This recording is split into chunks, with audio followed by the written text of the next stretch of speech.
नमस्कार। कहते हैं महिलाएं घर की धुरी होती हैं। घर परिवार में सभी का ख्याल महिलाएं रखती हैं, लेकिन जब बात खुद के स्वास्थ्य की आती है तो कहीं ना कहीं इसमें वो लापरवाही कर देती हैं और कभी कभी ये लापरवाही बहुत बड़ी कठिनाई दे जाती है। कैंसर एक ऐसी बीमारी है जिसको सुनने के बाद दिल और दिमाग में डर सा छा जाता है। तो दर्शकों, आज के इस प्रोग्राम में हम बातें करेंगे महिलाओं में कैंसर के कारण, लक्षण और उपचार। और इस विषय पर बात करने के लिए हमारे साथ आज स्टूडियो में है स्त्री कैंसर रोग विशेषज्ञ डॉक्टर आरती दिव्या। मैडम, बहुत बहुत स्वागत आपका और नमस्कार। नमस्कार। तो जी, जैसा कि हमारा आज का थीम है, हम कैंसर पर बात कर रहे हैं। तो कैंसर एक ऐसी बीमारी है जिसको सुनने के बाद दिल और दिमाग में डर सा छा जाता है। तो सबसे पहले आपसे जानना चाहेंगे, आखिर कैंसर है क्या? बिल्कुल सही कहा आपने कि कैंसर शब्द के उच्चारण मात्र से जैसे बिल्कुल शरीर में एक भयानक सी स्थिति पैदा हो जाती है और लगता है कि कैंसर का दूसरा अर्थ मृत्यु। परंतु अब ऐसी बात है नहीं। हमें लोगों को जागरूक करना है कि हाँ, कैंसर एक बीमारी है, परंतु इसका अर्थ ये नहीं है कि अब हमें कैंसर हो गया तो हम बस मरने वाले हैं। हम कैंसर से बच सकते हैं और सबसे अच्छी बात है कि लगभग 45% कैंसर ऐसे हैं जिन्हें अगर हम में जागरूकता हो तो हम कैंसर से बच सकते हैं। कितनी अच्छी बात है ये। जी। अब सवाल ये है कि कैंसर है क्या।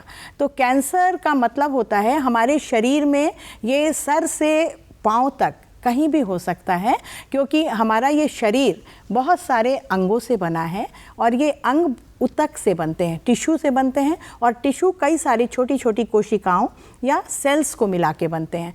तो ये सुचारू रूप से कार्यक्रम चलते रहता है जैसे गाड़ी चलती है। परंतु अगर कोई भी कोशिका में किसी भी प्रकार का चोट या कोई भी चेंजेस आया तो वो एबनॉर्मल तरीके से ग्रोथ करने लगती है, डिवाइड करके ग्रोथ करने लगती है और किसी प्रकार का गांठ बना देती है। इसे हम कह सकते हैं कि एक एबनॉर्मल ग्रोथ है, परंतु कोई ज़रूरी नहीं है कि ये ग्रोथ हमेशा कैंसरस हो। ये बिना कैंसर वाला भी ग्रोथ हो सकता है, गांठ हो सकता है और कैंसर की भी गांठ हो सकती है। जी, अब ये कि कैंसर होते कितने तरह के हैं? कैंसर तो बहुत तरह के हो सकते हैं। पहले तो मैं ये बताऊं कि कैंसर एक भयानक रूप लेता चला जा रहा है और अगर आप रीसेंट डेटा की बात करें, ग्लोबोकॉन 2020 के हिसाब से अगर हम बात करें तो भारतवर्ष में मुख्य कैंसर महिलाओं में होने वाला कॉमनेस्ट कैंसर ब्रेस्ट कैंसर अर्थात स्तन कैंसर है। लगभग 1,78,000 महिलाएं इस रोग से प्रति वर्ष पीड़ित होती हैं और लगभग 90,000 फीमेल्स इस रोग से मरती हैं अगर हम भारतवर्ष की बात करें तो।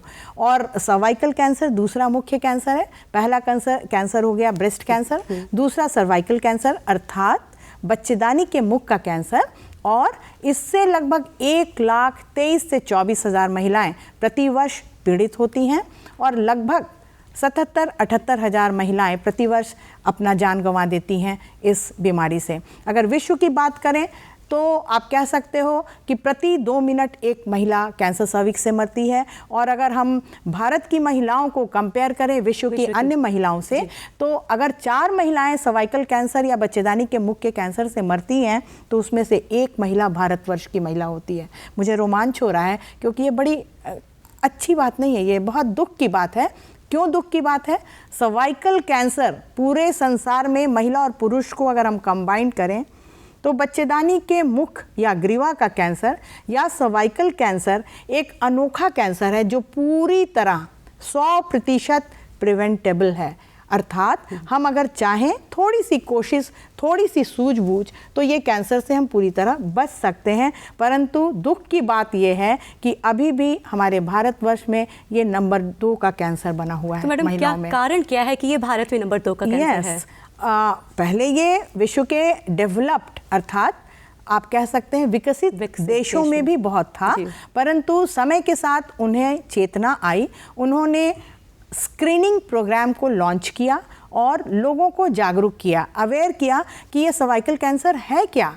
वहाँ के लोग जागरूक हैं कि हमें हर साल प्रतिवर्ष सर्वाइकल कैंसर के जांच के लिए जाना है और एक छोटा सा टेस्ट होता है इंटरनल चेकअप की तरह। अगर वो नेगेटिव आता है तो वो खुश रहते हैं। इसका भी एक मेथड है, हमारे सिस्टम में गाइडलाइंस बना हुआ है कि कब हमें उन्हें फिर से बुलाना है, अगर पॉजिटिव आया तो किस तरह का पॉजिटिव आया, उनको हमें फिर से कब बुलाना है, कब उन्हें कहना है कि अब आपको स्क्रीनिंग की आवश्यकता नहीं है। परंतु दुर्भाग्य की बात है कि हमारे भारतवर्ष में इस तरह का सिस्टमैटिक कैंसर स्क्रीनिंग प्रोग्राम पहले नहीं था, परंतु अब हमारी फॉक्सी महिलाओं स्त्री रोग विशेषज्ञ की एक संस्था है जिसे हम फॉक्सी कहते हैं, उन्होंने एक गाइडलाइंस बनाया और उस गाइडलाइंस के तहत अब हमने भी शुरू किया है और उसका रिज़ल्ट हमें देखने को मिला कि 2018 में जो डेटा आई उसमें भारतवर्ष में सर्वाइकल कैंसर से की होने वाली संख्या में भी कमी आई और मोर्टेलिटी अर्थात मृत्यु दर में भी कमी आई। जी, आज हम बात कर रहे हैं महिलाओं में होने वाले कैंसर के कारण, लक्षण और बचाव विषय पर।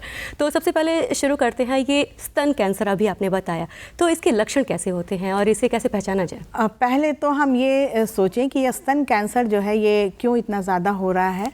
तो ये अर्बनाइजेशन या वेस्टर्नाइजेशन, ये पहले विकसित देश में होता था ज़्यादा, है ना, क्योंकि उनका लाइफस्टाइल हमारे लाइफस्टाइल से बिल्कुल फ़र्क था। पर दुख की बात है कि अब हम हेड कर रहे हैं पूरे विश्व को, है ना, हम राजधानी बन गए, ब्रेस्ट कैंसर की राजधानी बन गए और हमारे भारतवर्ष में लगभग 1,78,000 महिलाएं पीड़ित हो रही हैं ब्रेस्ट कैंसर से। और क्यों? जैसा मैंने बताया, सबसे पहला जो है वो है हार्मोनल डिसबैलेंस। कैसे होता है ये? आजकल हमारे यहाँ की भी बच्चियों में अर्ली मेनार्की यानी उनमें माहवारी कम उम्र में शुरू हो रहा है। अब क्या है, ये लेट मैरिज करते हैं, ये प्रथा सी बन गई है, ठीक, क्योंकि हम वेस्टर्न कल्चर में अब आ गए हैं। फिर वो बच्चे भी देर में जन्म देते हैं, उसके भी कई कारण हैं, क्योंकि हमारे यहाँ पहले लड़कियाँ स्वावलंबी नहीं थी, अब लड़कियाँ पढ़ रही हैं, वो फाइनेंशियली इंडिपेंडेंट हो रही हैं, जॉब में हैं, तो उनको प्लान करना पड़ता है कि अब हम प्रेगनेंसी करें या ना करें, कौन मेरे बच्चे को देखेगा। इस चक्कर में क्या होता है कि वो देर से बच्चे पैदा करती हैं, उसका भी ब्रेस्ट कैंसर के साथ रिश्ता है। क्यों? क्योंकि एस्ट्रोजन एक मुख्य हार्मोन है हमारी महिलाओं में और उनका एक्सपोजर ज़्यादा होता है और इस कारण से ये ब्रेस्ट कैंसर की का जो इंसिडेंस है वो हमारे भारतवर्ष की महिलाओं में भी बढ़ गया। अच्छा, मेनोपॉज का लेट आना ये भी एक कारण है। फिर आजकल आप देखते हैं कि ज़्यादातर बच्चे, जब मैं बच्ची हुआ करती थी तो बच्चे दुबले पतले हुआ करते थे, बच्चियां दुबली पतली हुआ करती थी। आजकल फूड हैबिट बदल गई है, लाइफस्टाइल बदल गया है, बच्चे इनएक्टिव हो गए हैं, फिजिकली एक्टिव नहीं हैं। तो नेट रिजल्ट यह है कि बच्चे ओबीज हो गए हैं, मोटापे की तरफ बढ़ रहे हैं और इन बच्चियों में एस्ट्रोजन की मात्रा बढ़ जाती है, एस्ट्रोजन रिसेप्टर पॉजिटिविटी बढ़ जाती है और कहते हैं कि ये बच्चियां आगे चल के इनमें ब्रेस्ट कैंसर की संभावना अधिक हो जाती है। तो लाइफस्टाइल मॉडिफिकेशन हो गया, हार्मोनल डिसबैलेंस हो गया, ये सब कुछ ऐसे कॉज हैं जिनसे हम चाहें तो बच सकते हैं। इसके अलावा क्या है कि कुछ फैमिलीज़ में भी रन करती हैं, लाइक फर्स्ट डिग्री रिलेटिव। अगर किसी की नानी को हुआ है, माँ को हुआ है, मासी को हुआ है, तो उन महिलाओं को तीसरी पीढ़ी उन महिलाओं में स्तन कैंसर होने की संभावना आम महिलाओं की अपेक्षा अधिक होती है। कुछ महिलाएं ऐसी हैं जिनमें जेनेटिक प्रीडिस्पोजिशन होता है, जिसे हम BRCA1 BRCA2 positive gene mutation कहते हैं, वो पाया जाता है और ये भी लगभग 1.5 to 2% कंट्रीब्यूट करती हैं ब्रेस्ट कैंसर में। तो ये सब कुछ कारण है। फिर लाइफस्टाइल में आप ये भी कह सकते हो कि हम वेस्टर्नाइज हो गए हैं। आज हमारी लड़कियां भी अल्कोहल कंजम्पशन में आगे हैं और स्मोकिंग, टोबैको यूज़, तो ये सब मिलजुल के हमारे भारतवर्ष को भी आगे कर रहा है स्तन कैंसर में। तो ये तो हमें हो गया, पता चल गया। इसके बाद जब लक्षण आने शुरू हो जाते हैं तो कोई जो भी ऐसे महिला जो कि कम जागरूक है या फिर नहीं जानती, वो समझे कैसे कि ब्रेस्ट कैंसर है? हाँ ललिता जी, मैं ये बताना चाहूँगी कि मैं तो ब्रेस्ट कैंसर के बारे में, चलो ठीक है, लक्षण से बचने के लिए हम ये शिक्षा देते हैं कि हर स्त्री को आफ्टर द एज ऑफ 20 अपना स्वतः स्तन परीक्षण अवश्य करना चाहिए, जिसे हम सेल्फ ब्रेस्ट एग्जामिनेशन कहते हैं। और इसको करने का सबसे अच्छा तरीका है कि अगर बाथरूम में आप दरवाज़ा बंद कर लो और अगर मिरर हो, शीशा हो, आईना हो तो बहुत अच्छी बात है, और आप अपना कपड़ा खोल के शांति से अपने दोनों ब्रेस्ट को पहचानो। अब ये शिक्षा हम देते हैं कि यू आइडेंटिफाई योर ब्रेस्ट, मतलब हर महिला को अपने ब्रेस्ट के बारे में जानकारी होनी चाहिए। क्यों होनी चाहिए? क्योंकि पहली डॉक्टर अपने ब्रेस्ट के डिजीजेस के लिए महिला खुद है। अगर कुछ चेंजेस आता है तो सबसे पहले वही देखेगी। So every female must know everything about her own breast. तो ब्रेस्ट के साइज, शेप, निपल में कोई चेंजेस, कोई गांठ, आकार में कोई बदलाव, या बगलों में कोई गांठ जिसे हम कहते हैं आर्मपिट या कांख हिंदी में, वहाँ कोई गांठ, ये सारी चीज़ें देखना चाहिए प्रति माह मासिक धर्म खत्म होने के बाद, और इसमें 7वें 8वें दिन। और जो महिला का मेनोपॉज हो गया है वो एक फिक्स डेट को इस सेल्फ ब्रेस्ट एग्जामिनेशन को कर सकती है। और इसमें कोई शर्माने की ज़रूरत नहीं है और झिझक की भी ज़रूरत नहीं, क्योंकि कभी कभी छोटी छोटी लापरवाही बड़ा रूप लेती हैं, जो कि सबको परेशानी में डाल देती हैं। तो मैडम ये बात हो गई। अब हम आते हैं कि सर्वाइकल कैंसर के बारे में, इसे कैसे पहचाना जाए और इसका इलाज कैसे किया जाए? सर्वाइकल कैंसर की जब बात आती है तो मैं थोड़ा दुखी भी होती हूँ, थोड़ा नहीं काफ़ी दुखी होती हूँ, लेकिन खुश ज़्यादा होती हूँ। क्यों होती हूँ? क्योंकि एक ऐसा अनोखा कैंसर है जिससे हम पूरी तरह बच सकते हैं। बस थोड़ी सी जानकारी के अभाव में हमारी महिलाएं इस रोग से पीड़ित हो रही हैं। क्या जानकारी चाहिए? उन्हें ये समझना है, हर महिला को समझना है। मैं तो ये कहूँगी पूरे परिवार को समझना है, छोटे छोटे बच्चों को समझना है, मेल को समझना है, फीमेल को समझना है। और मेरा ये कहना है कि छोटी उम्र से, चाहे वो लड़का हो चाहे वो लड़की हो, उन्हें सेंसिटाइज करें अबाउट सर्वाइकल कैंसर प्रिवेंशन। क्यों? क्योंकि सर्वाइकल कैंसर एक, आप कह सकते हैं, STD है, यानी सेक्सुअली ट्रांसमिटेड डिजीज़ है, यानी ये यौन क्रिया से संक्रमण इसका होता है। और इसका मुख्य कारण है ह्यूमन पैपिलोमा वायरस का इन्फेक्शन। दुख की बात यह है कि ये इन्फेक्शन पुरुषों से महिलाओं में आता है। तो जागरूक किसे होना है? सिर्फ महिलाओं को नहीं, बच्चियों को भी और बच्चों को भी, कि हम ऐसा काम ना करें जिससे हमारे सोसाइटी में परेशानी आए। और पीड़ित महिलाएं होती हैं। क्यों? क्योंकि सर्वाइकल कैंसर, हालांकि ऐसा नहीं है कि ह्यूमन पैपिलोमा वायरस पुरुषों में कैंसर नहीं करता है, पुरुषों में भी जननांगों का ये कैंसर करता है, ओरल कैविटी मुख का कैंसर करता है, परंतु उसका इंसिडेंस अगर हम कंपेयर करें सर्वाइकल कैंसर के साथ तो कोई तुलना नहीं है। तो हम कह सकते हैं कि वेक्टर पुरुष हैं और सफरर्स महिलाएं हैं। मैडम, सरकार इसके लिए क्या क्या काम कर रही है? कितनी सरकार भी काम कर रही है, जगह जगह पे सरकार ने PSC CSC पे इसकी सुविधा कर रखी है, जहाँ पे VIA यानी विजुअल इंस्पेक्शन ऑफ सर्विक्स की सुविधा दे रखी है सरकार ने। और वहाँ पे 30 वर्ष से अधिक महिलाओं, 30 से 65 साल की महिलाओं की जांच की सुविधा सरकार ने मुहैया कराई है। और इसके लिए बहुत सारे ANM, आशा, सबको जागरूक किया गया है कि भाई आप लोगों को लाओ, प्रेरित करो कि आओ, और इस जांच में आपका कोई खर्च नहीं आता है, कोई चार्जेस नहीं देने हैं, आप आइए और एक छोटी सी जांच कराइए। यस, और लगातार आपके 2 टेस्ट पॉजिटिव नेगेटिव आते हैं तो आपको हम कह सकते चलो भाई 5 साल बाद आना। अब जो लेटेस्ट है उसमें HPV टेस्ट की सुविधा है, लेकिन वो थोड़ा कॉस्टली है।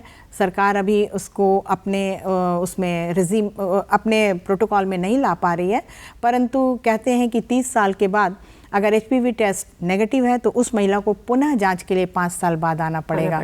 और अब WHO एक हमारी संस्था है, यानी आप सब इसके बारे में जानते होंगे, यस, वर्ल्ड हेल्थ ऑर्गेनाइजेशन, उनका रिकमेंडेशन ये है कि अब हम फोकस करते हैं 35 से 50 साल के या कह लो 45 साल की उम्र के बीच की महिलाओं, और इन्हें हम प्रेरित करते हैं कि कम से कम लाइफ टाइम में पहले कभी नहीं कराया तो 3 बार ये टेस्ट करा लो 5-5 साल के अंतराल पे। और अगर इनमें 2 टेस्ट नेगेटिव आते हैं तो आप रेस्ट ऑफ द लाइफ के लिए कह सकते हैं। मैडम, अब चलते चलते हमारे दर्शकों से आप क्या कहना चाहेंगी?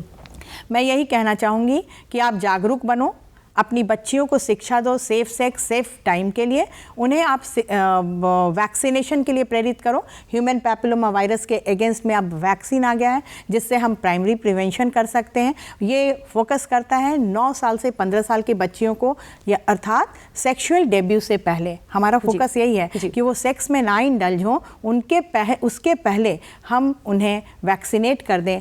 तो हम लगभग 60 से 70% सर्वाइकल कैंसर कॉज करने वाले ह्यूमन पैपिलोमा वायरस 16 और 18 के इन्फेक्शन से बच सकते हैं। बाकी उसके बाद आप स्क्रीनिंग कराओ और अगर हो जाता है कैंसर तो अर्ली डायग्नोसिस हो जाए तो और उसका पूरी तरह से हैं। ट्रीटमेंट हो जाए। मैं यही कहूँगी कि हर को जागरूक होना चाहिए, चाहे वो स्त्री हो चाहे पुरुष हो।